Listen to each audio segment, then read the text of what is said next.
मसीह यसू के अजीम और जलील नाम में आपकी सलामती हो। मेरा नाम पादरी प्रोफेसर टोनी विलियम है। जब कोई मसीही इस्लाम कबूल करता है तो हम उसके लिए बहुत खुश होते हैं, ना कि हम उसे मसल्ली कहते हैं,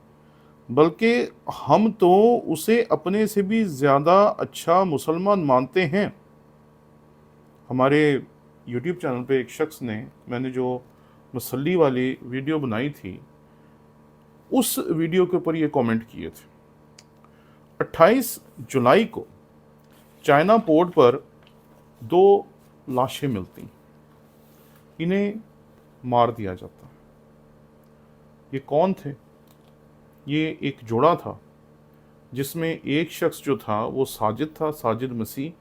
जो इस्लाम कबूल करके मोहम्मद साजिद मसीह बन चुका था, और दूसरी जो खातून थी उसका नाम रहने देते हैं।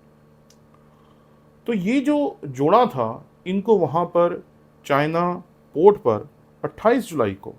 गोली मारकर हलाक कर दिया गया। और उसके बाद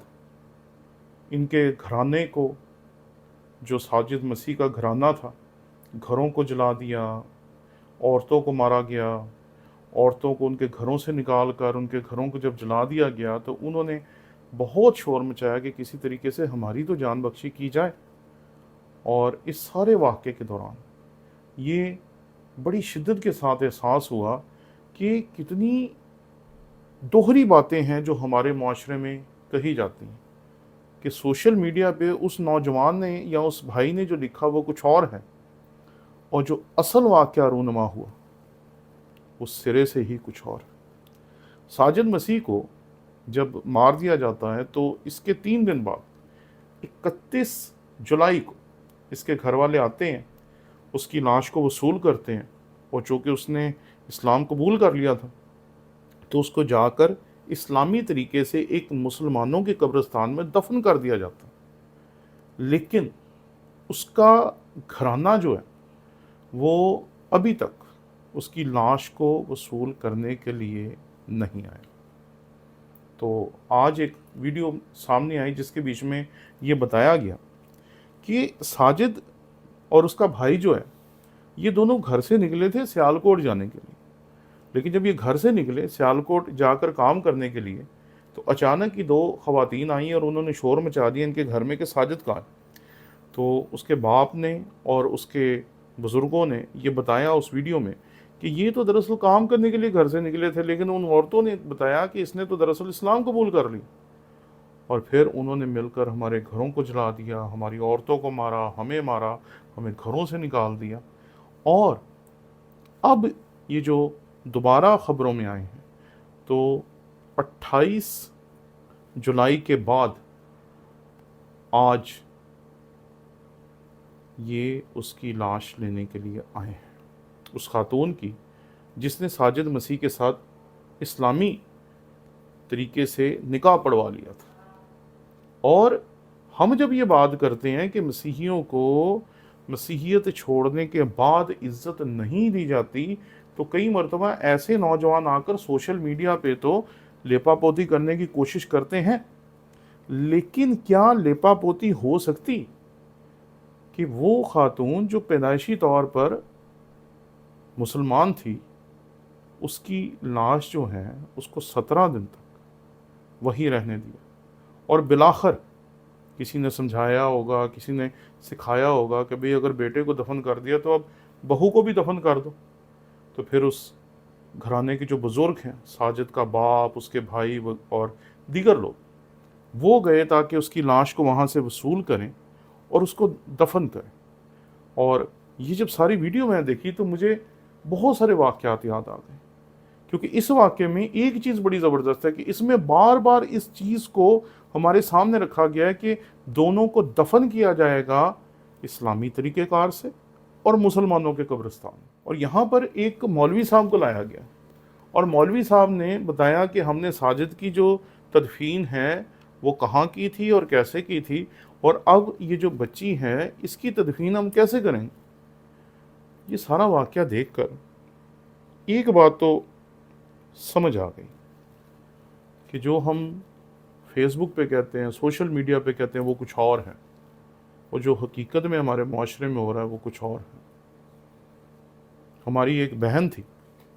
جس نے مسیحیت کو چھوڑ کر ایک شخص کے ساتھ شادی کر لی، جو فرق جو میلے ہوتے ہیں ان کے اوپر جا کر یہ جو چھوٹے چھوٹے پروگرام ہوتے ہیں وہ کرتے تھے، جن پہ خواتین کو ڈانس کرایا جاتا ہے اور ان کے اوپر لوگ پیسے پھینکتے ہیں، اس طرح کے کاموں میں، وہ اس طرح کے ٹیبلوز میں یا اس طرح کے جو ڈانس ہوتے ہیں اس کے بیچ میں وہ بندہ مشغول تھا۔ اس نے ہماری اس مسیحی بیٹی سے شادی کی، اور ظاہر بات ہے کہ اس نے اسے مسلمان کر کے ہی شادی کی ہوگی، اور اسے لے جا کر اس نے فرق پروگراموں پہ اپنے ساتھ اس طرح استعمال کرنا شروع کر دی۔ اور اس کا اینڈ یہ ہوا کہ جب وہ بیٹی ابھی حاملہ تھی تو اسے اس کام میں مشغول رکھا گیا، اور حاملہ ہونے کے باوجود وہ اسے نچواتے رہے، باقی کام کرواتے رہے۔ اور ایک دن اس کے بھائی نے دیکھا کہ یہ تو ہماری بہن ہے، یہ یہاں کیا کر رہی ہے، یہ تو کسی کے ساتھ بھاگ گئی تھی، وہاں جا کر اس نے شادی کر لی تھی، تو یہ یہاں کیا کر رہی؟ تو اس نے وہاں شور مچایا، اور شور مچانے کے بعد اس بیٹی کو وہاں سے وہ واپس لے کے آیا، اور جب واپس لے کے آیا تو پتہ چلا کہ وہ حاملہ تھی اور بہت بیمار تھی، لیکن جو اس کے والی وارث تھے وہاں پر وہ لگاتار اس سے ڈانس کروا رہے تھے۔ جب اسے واپس لایا گیا تو چند دنوں کے بعد اس کی ڈیتھ ہو گئی، کیونکہ جو بچہ تھا وہ اندر اتنا کمزور ہو چکا تھا ماں کے حاملہ ہونے کے باوجود، صرف پیسے کمانے کے لیے، ناچنے کے لیے وجہ سے، کہ بچہ بھی مر گیا اور اس کے ساتھ ماں بھی مر گئی۔ بعد میں یہ کیس بہت بڑا ہوا،